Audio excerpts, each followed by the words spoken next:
This conference will now be recorded. Well, good morning, everybody. First of all, I want to commend those of you who have turned your cameras on. That means you did get up early and you got dressed and you combed your hair, brushed your teeth, and ready to face the world today. So, welcome aboard. And for those of you who are not quite ready to turn the camera on, we're glad you're here too. And I hope that this time together is going to get you that next push. Tom, one of the brave ones, he gets his camera too. Welcome aboard, Tom. Okay, today I want to talk to you about the source of wealth. And I want to start with a personal story. As I have shared before, when our children were young, Mary and I really struggled financially. We lived in a dilapidated home that a friend let us live in for free. We ate out of the church food pantry. We used WIC food stamps to get food and to get milk and cheese for the kids. Now, I was working hard, but I had a commission only job where I was working just tons and tons of hours, but just hardly making any money at all. And in the middle of all that, a friend came to me and offered a job. And when I heard about the work that was involved, I was very excited about it. I thought I would really enjoy it and be able to make a difference. But then he told me the pay, and the pay was no more than the little meager draw that I had been getting in my current job. But in the new job, there would be no ability to make more money. So actually, it put us in a worse financial situation. And the shocking part of all this was my friend who offered me the job was wealthy. I mean, he was a multi-millionaire at this point. And because he was a friend, I confronted him about this. We were a similar age, our kids were similar age, we were friends, our kids were friends. And I said, hey, how in the world can you do this with all the money that you have? You're asking me to join you to help you make even more money, but you're putting me on a salary, a fixed income that's going to guarantee that our family stays in poverty. How can you do that? And I was so shocked by his answer. He actually quoted a Bible verse. And what he said, and this is the quote of the Bible verse, it is the Lord who gives you the ability to create wealth. And his point was, well, God has made me wealthy and he's made you poor. So who am I to change that? I mean, I was completely dumbfounded by it. It was if, poverty was to be our destiny, our God ordained destiny. But my friend's comment set me on a search to really dig into what is the source of wealth. And to answer that question, I want to go back to the verse my friend quoted against me, and I want to read it in context. 3 verses. Here we go. Deuteronomy chapter 8, verses 16. Moses is talking to the Israelites, and he says, God gave you manna to eat in the wilderness, something your ancestors had never known. Now, manna was this little white flour type stuff that appeared on the ground every morning. They could bake it into cakes and stuff or bread, but it was tasted bland, and the Israelites ate it 3 times a day, morning, noon, and night, and they hated it and complained about it. It kept them alive, but that was about it. Moses continues, God did this to humble you and to test you so that in the end it might go well with you. You may say to yourself, and he's talking about once they enter the promised land, my power and the strength of my hands have produced this wealth for me. But remember the Lord your God, for it is he who gives you the ability to produce wealth. That's the part my friend quoted to me. And so confirms his covenant, which he swore to your ancestors as it is today. So with that background, let me make just a few observations that I have, conclusions that I have drawn in the years since my friend quoted that verse to essentially keep me and my family in poverty. Number 1, the ability to create wealth always comes from God. Now, we may think that we're super smart and hardworking and through our own devices. And when I say wealth, if you can pay your bills and you have extra, then you're wealthy. Okay, I'm not saying you have to be a super mega millionaire. If you've got enough plus, then you have wealth. But we always have to remember that the brain that we have, the physical life that we have, the good health that we enjoy, all of that comes from God. And so we should never, ever be haughty or proud or think that, we pulled ourselves up by our own bootstraps. God is ultimately the source of every good thing in our life.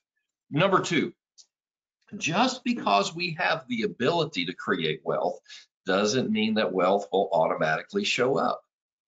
Most of us have been given that opportunity to create wealth. Doggone it, we live in America, right?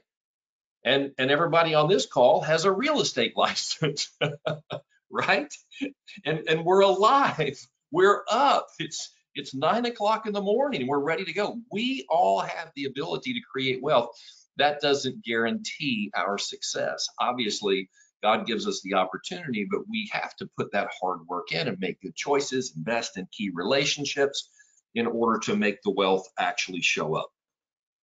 Number three, sometimes for reasons beyond our control, we do struggle financially. And I think it's important that we acknowledge this. The Israelites in the scripture that we read in the wilderness for 40 years, there was nothing out there. They were desperately poor. They had to eat the manna. It was all they had, but it was through no fault of their own. And there are people that right now who are struggling financially, and it's not necessarily because they're lazy or they made bad choices or anything else that we often do to judge people who are struggling financially. Sometimes it's just the circumstances of life. Sometimes it's obstacles that you and I are not even aware of. Things that happen, health problems, marriage problems, medical bills, all kinds of stuff, just lack of opportunity, that they just didn't get the breaks that other people have gotten. So I think we always need to be very cautious, unlike my friend with me, and not judge other people who are struggling financially. They may not be in a position to have the opportunity to create wealth at this point. And then the last thing I want to say before I kind of turn it in your direction and ask you a few questions is, when the Lord gives us the opportunity to create wealth and we use that opportunity, we're paying our bills, we have extra, so we're wealthy.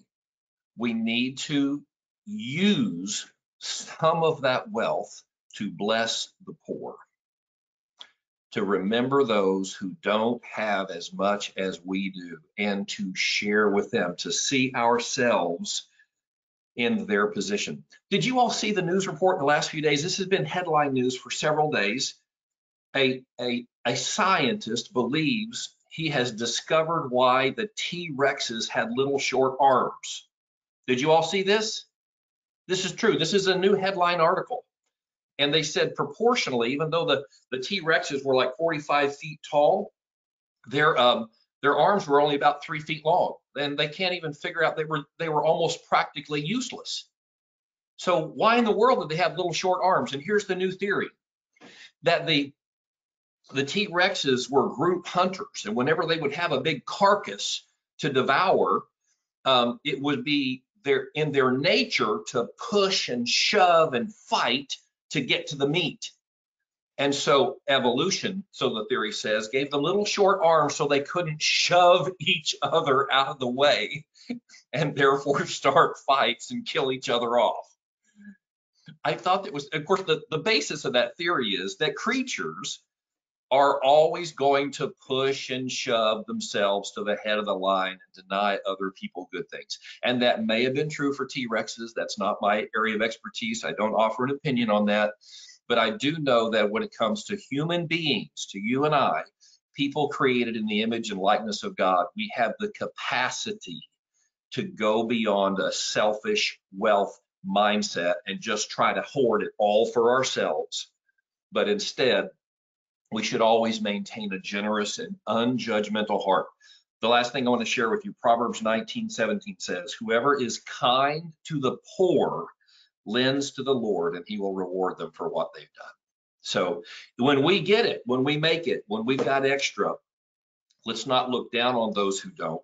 Let's not condemn them to a life of poverty, as my friend tried to do with me, but instead, let's do everything we can to give them a hand out and a hand up. Okay? So here's my questions for you. Now I'm going to ask all three at the same time, and then you can just jump in and answer any one of these questions that is relevant to your situation.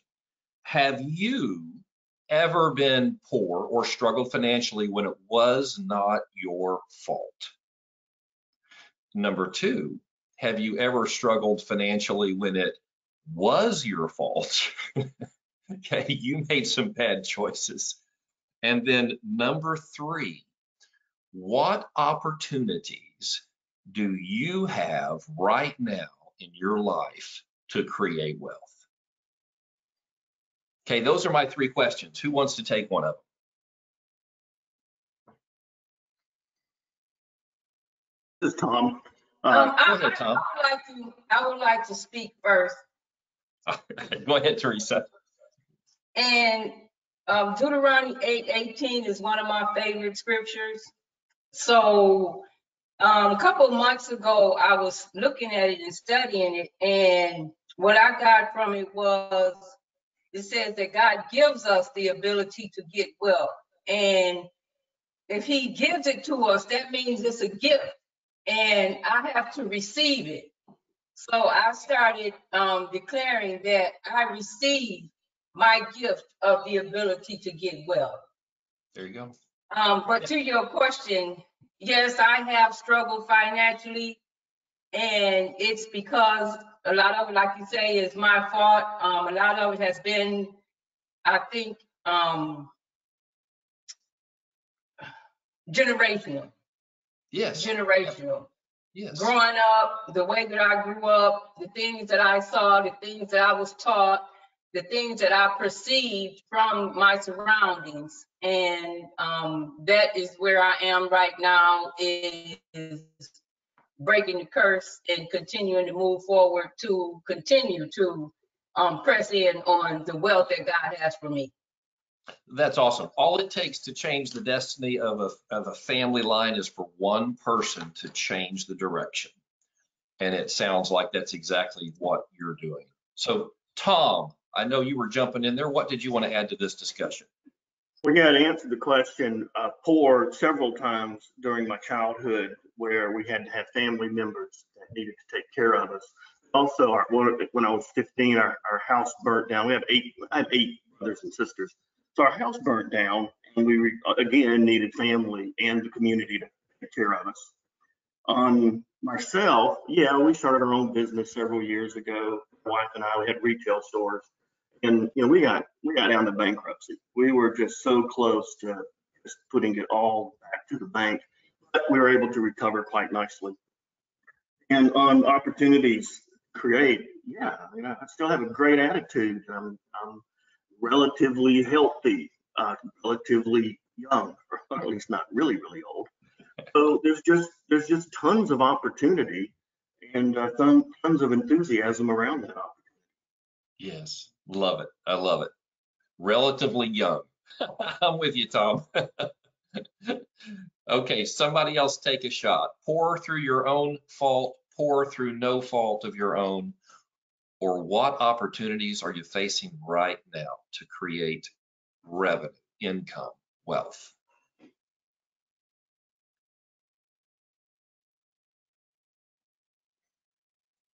Well, I see we're a shy group this morning, so I'm going to suggest a few for you. Oh, Carol. Okay. Nope. Carol, I saw the green light. You go for it. It's okay. I was just going to say, yeah, I've had all of the above, as well as everybody, I think, in the world. We all have our ups and our downs, and I think the thing that we do the best is sharing that by caring for other people and helping other people to get to the places they want to be. And the answer to number three is my job helps me to do that, and it's just the most amazing job in the world. I love it because I can help people in so many different ways, whether it's a little extra money from me to help them close on their house, or just a little extra guidance in knowing what I do is helping them to get to where they want to be. Yes, yes. That's awesome, Carol. Thank you. Mike? Uh, Oh, and we'll do Mike and then yes, come to Blythe. yeah. I've been poor, and possibly through no fault of mine. When I came into the country about 35 years ago, I don't have what I have now. The opportunity wasn't there. I didn't have a degree first. Also, I came in with a student visa, so which did not entice me to work. So that was no fault of mine. It was, I have to actually get a car, my personal car, and do a dollar cab transportation in public transportation in New York, Brooklyn, driving up and down.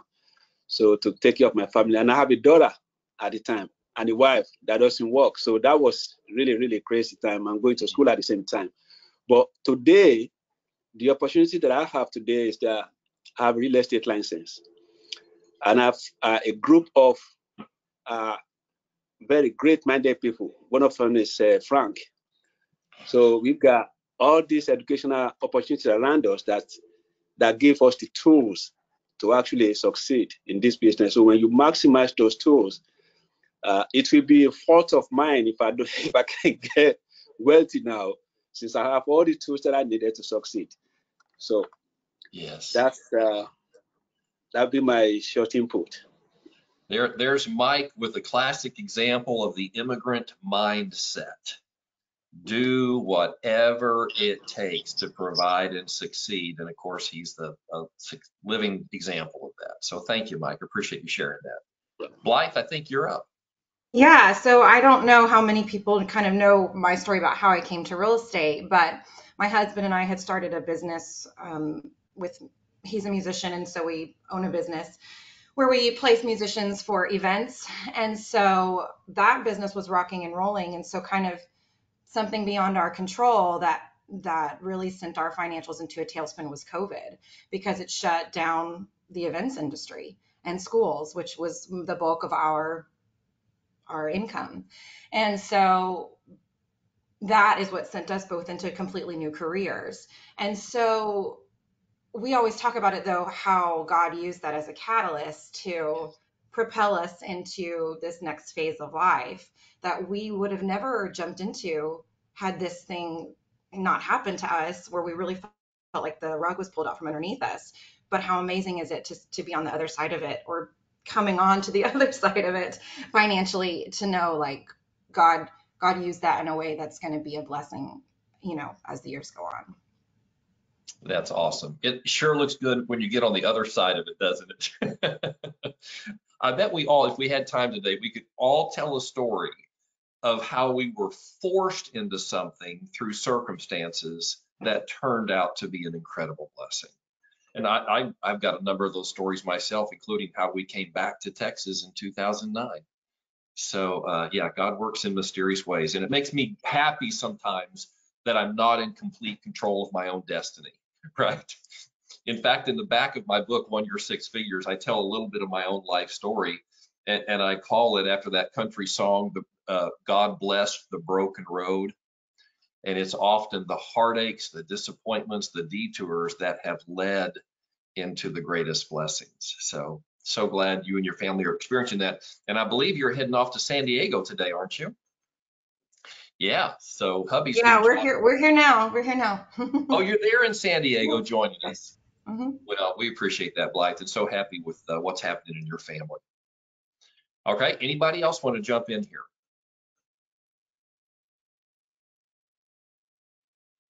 All right. Going once, going twice. Okay. Frank, can you hear me? I can. Yes, Letty, go ahead. Hi.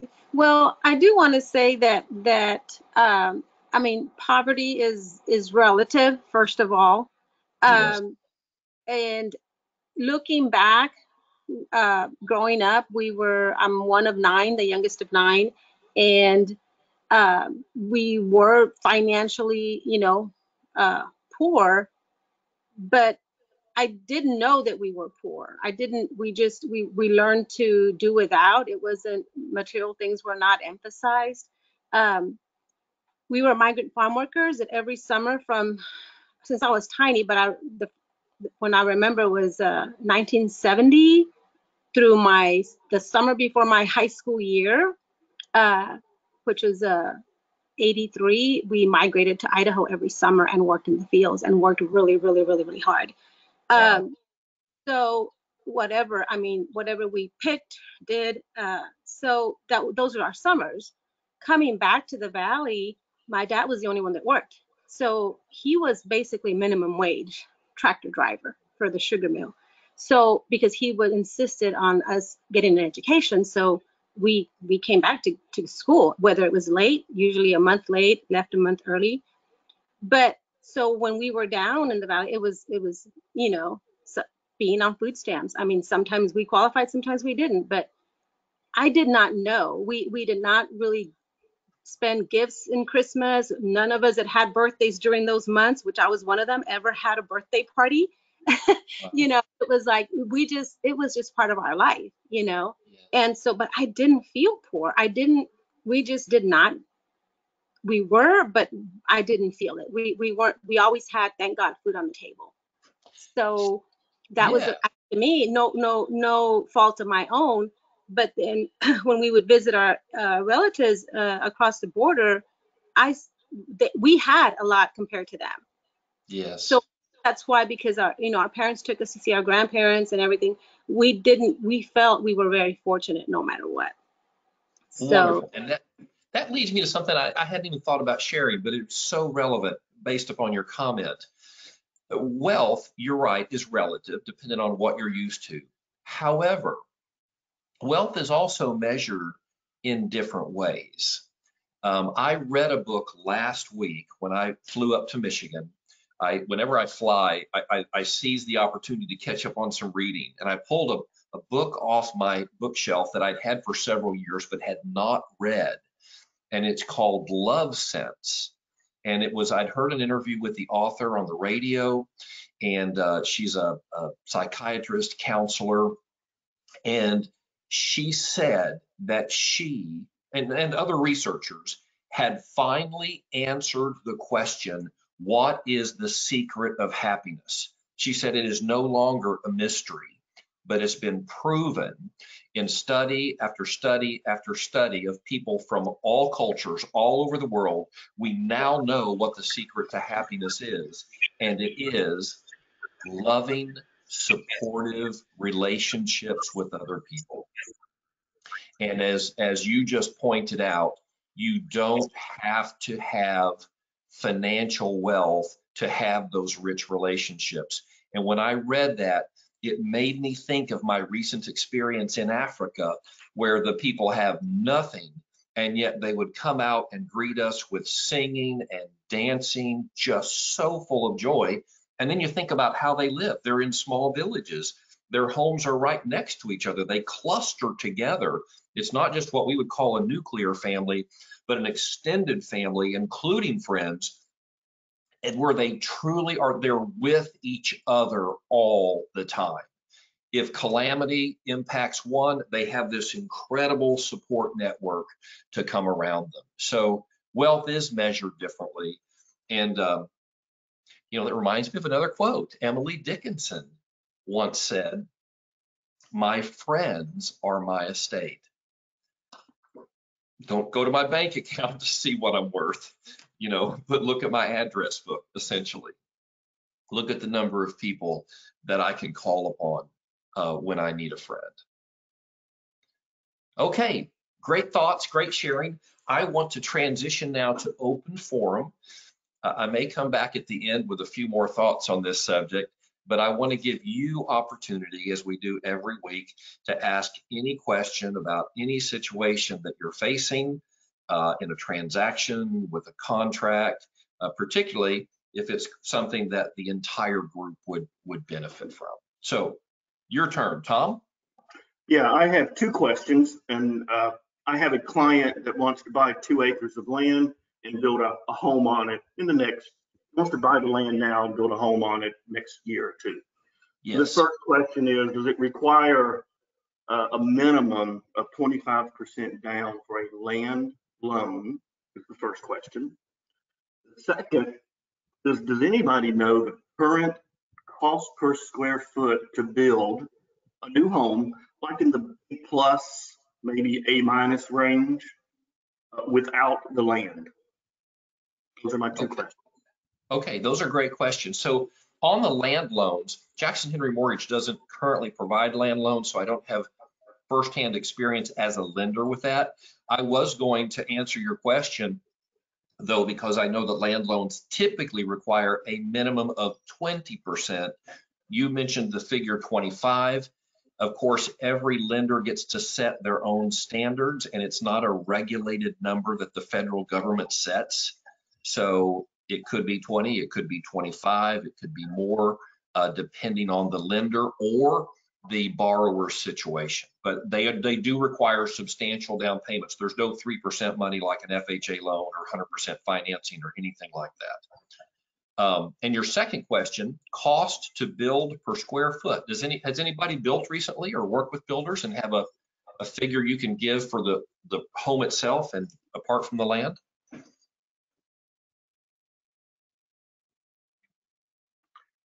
I was hoping you would, Frank, since you've built recently, although I don't want you to give too much of your personal information on it. Bill, actually, I bought a home on a lot in a subdivision. So, and it was not a custom home, it was a production home. So no, my experience is not going to help you there.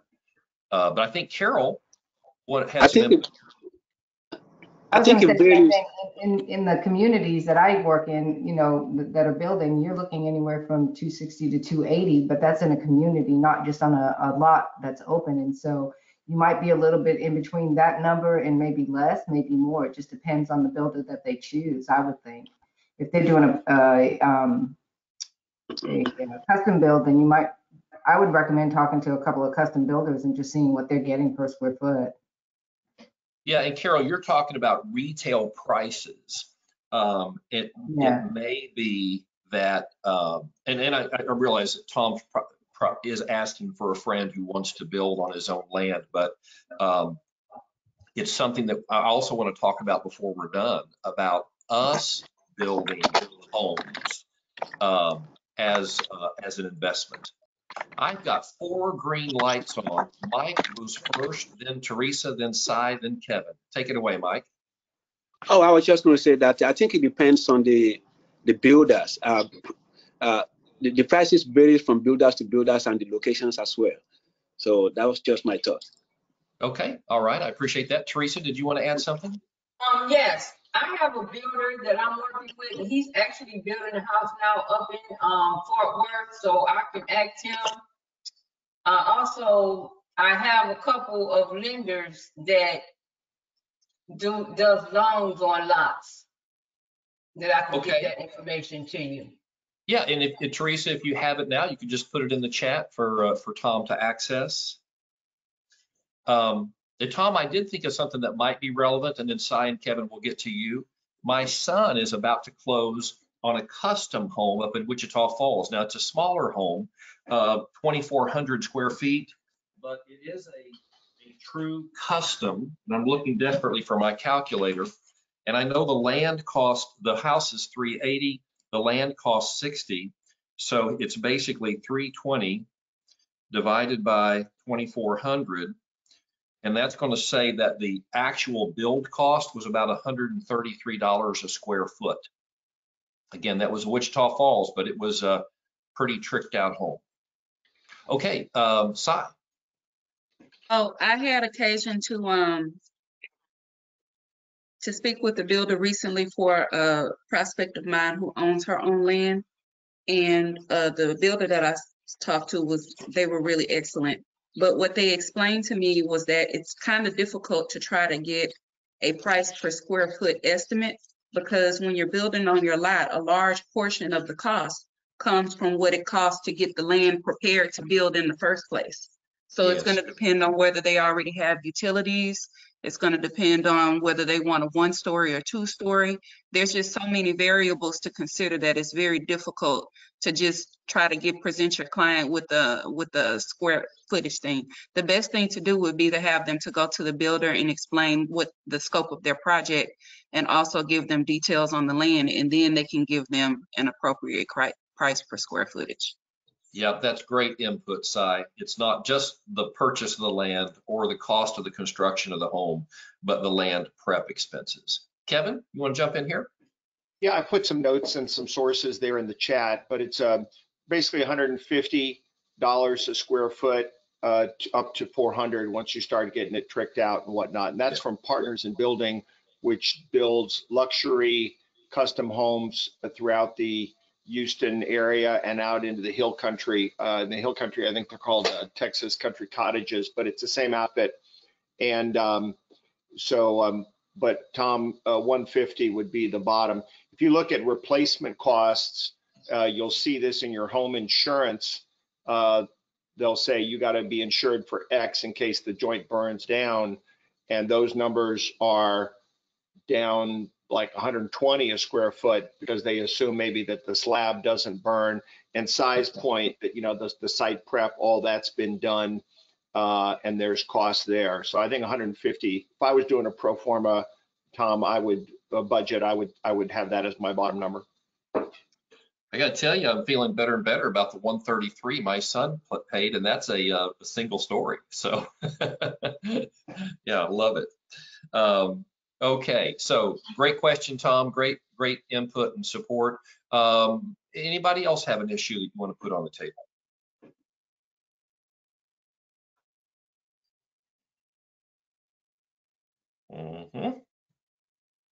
So let me ask you this: what's going on in your business this week? Have you got active buyers? Have you taken a listing recently? What's happening, Carol? I just had 2 closings on Monday and Tuesday, so that's kind of exciting. And now I just need to get some more sales. Today's call day. That's right. You're unemployed now. Good week, but you're unemployed. I'm like, I need to start making more appointments now. Yeah, very good. Okay, Mike, what's going on in your business? Well, I have 3 going on. I just put a buyer under contract with a Coventry home for a 780 property, and then I just also put one on contract for 1.4. But that particular 1.4 million home, one question I want to ask you when from your last question was that the seller wants to stay in the home for 30 days without paying rent, no lease back. Okay. So this is a $1.4 million home. I mean, if they damage things, I now wrote an addendum to it to say, to have them put down $20,000 yes. as a down payment towards if anything happens. So I asked my buyer, are you willing to let them stay there? They said, we're not in a hurry. No, we let them stay there for 30 days. So I have that underwriting too, just in case. So is there any implication there? Eh?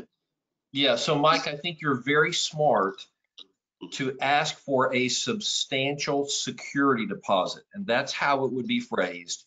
You do need a lease agreement, and you can use the seller leaseback on a 30-day term.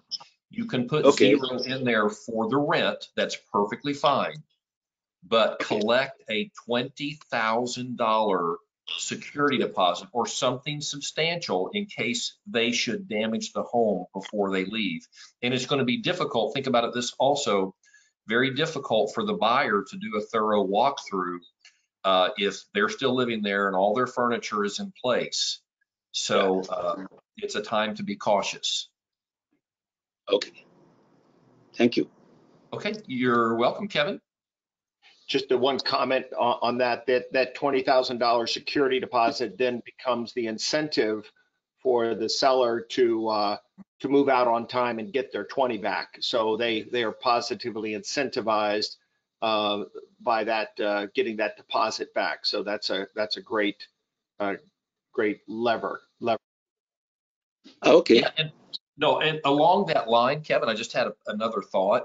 If they want 30 days, then give them the free 30 days with a substantial security deposit, but then start charging an astronomical rate of rent for every day beyond 30 days. Put that actually, I put it down for $500 a day.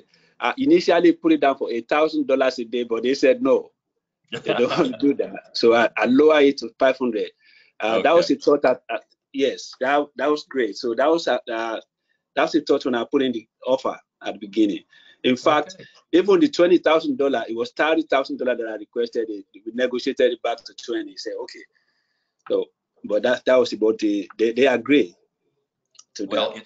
it sounds to me like your buyers have some pretty good representation on this transaction. Well done. They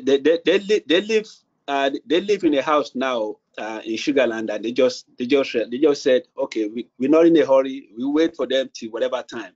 As a matter of fact, they were shocked that I demanded for about $30,000 in down payment. They said, no, don't do that.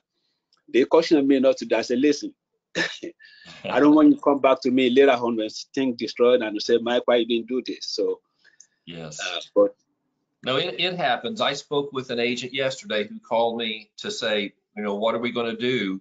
The buyers went to the home after closing but actually before closing on their final walk, and the seller had stripped out a lot of fixtures, including a big entertainment center that was attached to the home and presumed to stay. So that stuff really happens. Carol, you want to add to this discussion? Yeah, I was just going to say, they can say that they want I believe on the leaseback, they can say that they want to walk through again, can't they? Well, yes. Yes, a landlord always has the right to inspect the property with appropriate notice. Right. There's no limitation on that. Okay.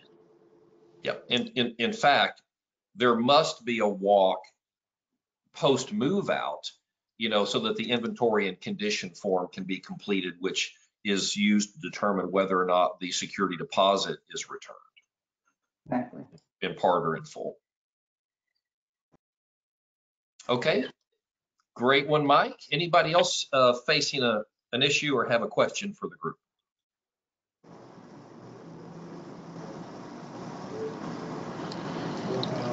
I hear car noises. This is scaring me. All right. I think that was Velvet who signed off. Okay.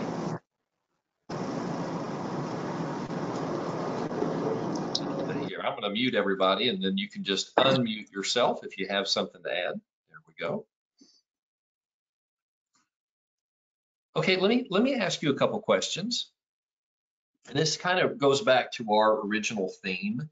Let me ask you, as a real estate sales professional in this market, affiliated with the EXP organization, what are the opportunities that you have right now to create income? And I'm going to give you the obvious one first. I'm going to tell you the obvious one because I know we're all thinking, well, doggone it, I can sell homes, right? I can list and sell homes and I can get paid a real estate commission. Okay, great. We're all checking that box. That's the opportunity. What other opportunities do we have, Mike?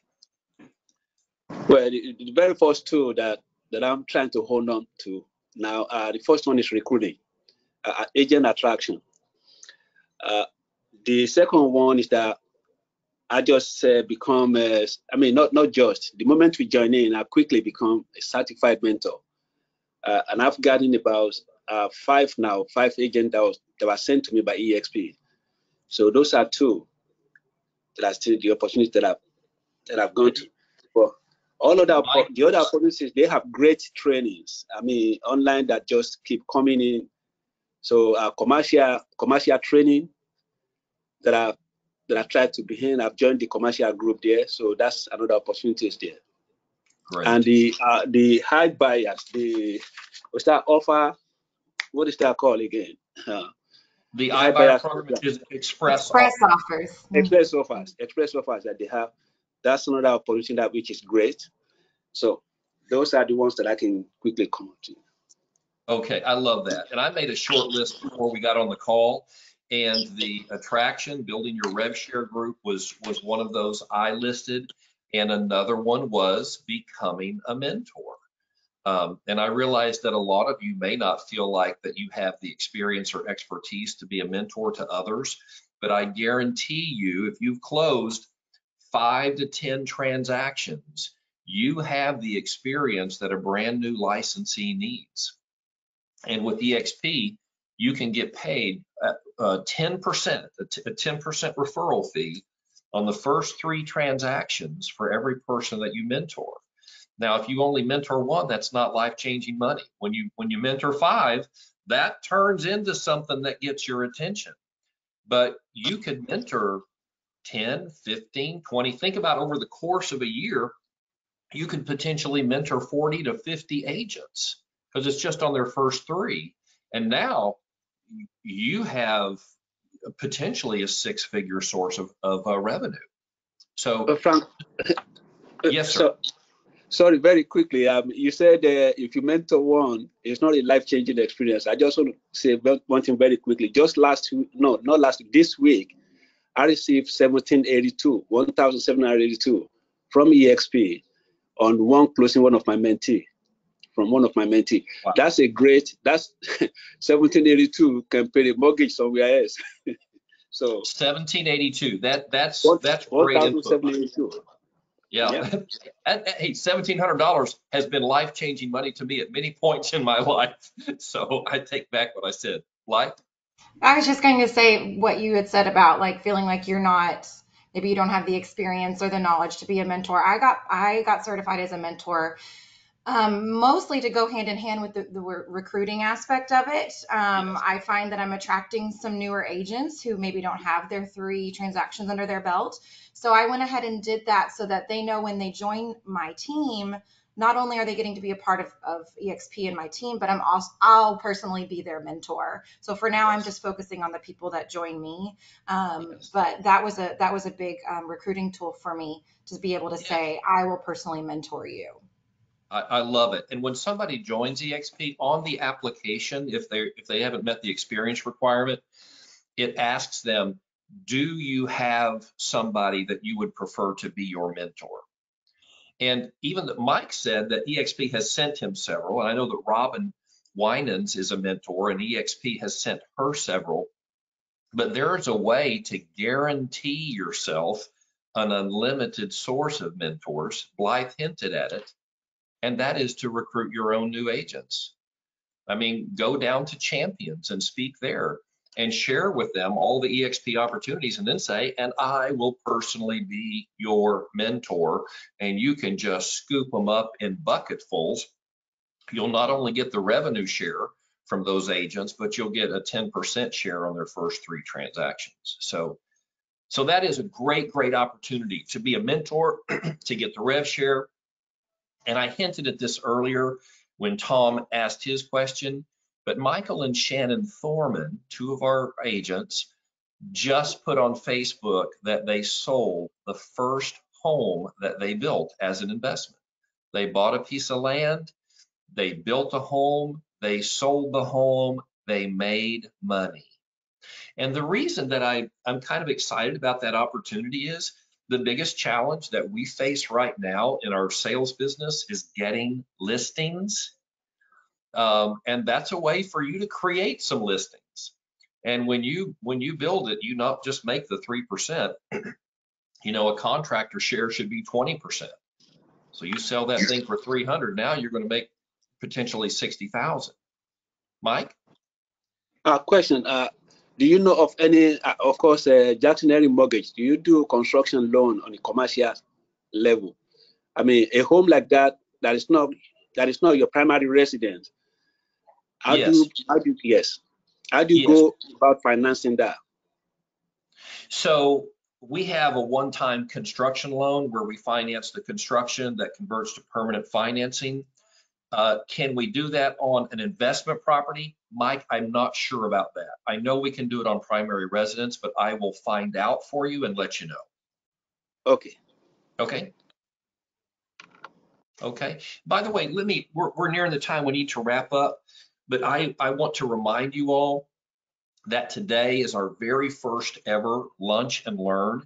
It's going to be at Cilantro's 314 Sawdust, right down the street from the office. Kevin is signed up to come. We're doing this for you. I don't need a lunch and learn in order to attract agents into our company, but I'm creating a venue that makes it super easy for you to just invite your friends to come and then let me explain EXP to them. And I'm doing a new format that I've created, put the whole thing together. The top 10 reasons top agents are moving to eXp Realty. And I think it's going to be a real simple presentation, easy to understand, that conveys the value.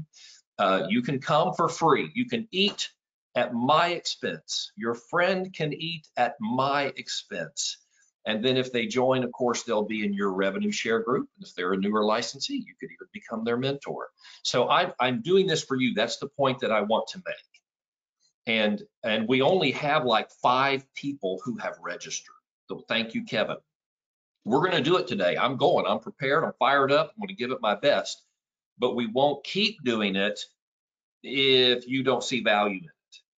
So I would encourage you, it's not too late. You could call a friend up right now and say, hey, let's go to lunch. You do that all the time on short notice. So why not call up one this morning and say, hey, how about we go out to lunch and it's free? Let Frank pay for it, and bring him to Cilantros. It's going to be at noon, and we'll wrap by 1:30. Kevin? You know, the Franklin group does one on a regular basis out at Santiago's, out on the west side by Katy, and I've been down there to theirs, and it's a very well organized affair, and it's really quite a good opportunity for you to invite other agents in, and as Frank says, you're the host. Let's see what this guy's got to say. I mean, who knows? He might make some sense, and you point that direction. So it's guys, if you can't invite somebody to lunch, come on now. What's going on? Yeah, I think the key word, because I know everybody feels like, well, I can't explain everything. They're going to ask me questions, and I'm still learning myself. All you have to do is invite. That's the key word. You don't have to explain anything. You don't have to know anything. You just invite, and then let me do all the heavy lifting. Mike? Yes, the Explore EXP video. I mean, where can you get that to send? I know they said always try to watch the video with a prospective agent that you're trying to recruit. So but the video, I've got other agents. The I've video, got other agents. Go ahead. The video you're referring to is found at themodelexplained.com. The This model is explained. Yeah, Okay. Blythe just put it in the chat, themodelexplained.com. Watch it yourself several times. It's beautiful. It's only about 35 minutes. And then the other place that I watch the video with people. Don't send them to the video. Invite them to meet with you and watch it together. But you can also encourage people to check things out at explore.exprealty.com. That's what goes through the whole value proposition kind of in a slide presentation. The model explained is Brent Gove doing his dog and pony show, and it's highly effective. Okay. Well, we have used up the time allotted for our coaching call today. This has been one of my favorite ones. I appreciate all the input we've had and your participation. I'll be around today. If I can help you, let me know. But I hope to see you at the Lunch and Learn at noon at Cilantros. Pick up the phone and call a friend. Take care, guys.